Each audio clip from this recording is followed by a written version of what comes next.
வந்து தலைமை பண்பே இல்ல. எப்படி வந்து ஒரு தொண்டர்கள் வந்து இறந்து கிடக்கும் போது எப்படி ஒரு தலைவரும் நிர்வாகிகளும் மறைஞ்சு போவாங்க? மறைஞ்சு போகலையே அவரு. அந்த இடத்துல இருந்தா இன்னும் தானே உயிர் சேதம் அதிகமா வரும். மக்கள் இன்னும் வந்து அவர் தான் பார்க்க நினைப்பாங்க. பொதுமக்கள் செத்து கிடக்கிறத மக்கள் பார்க்க மாட்டாங்க. அவர் ஓடி கை கொடுக்கலாம், செல்ஃபி எடுக்கலாம், அந்த மாதிரி எண்ணத்துல தானே ஓடுவாங்க அவங்க. மக்கள் யாருமே அப்படி தானே பாப்பாங்க. இப்ப காசு கொட்டி கிடக்குதுன்னா நம்ம இப்ப ஒரு உயிர் போச்சுன்னா பாப்போங்க, ஓடி அந்த காசை தானே எடுப்போங்க.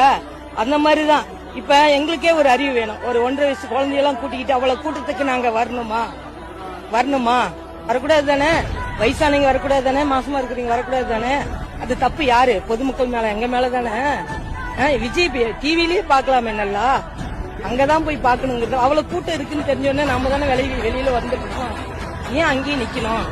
அவர் அங்க நின்றுப்பாரு. நின்னா இன்னும் பிரச்சனை அதிகமாகும். அதனாலதான் அவரு இங்க வந்துட்டாரு. வேற எந்த காரணமும் இல்ல. ஆனா அவர் அதுல இருந்து மீண்டு வரல. அந்த சோகத்துல இருக்காரு. ஆனா வருவாரு.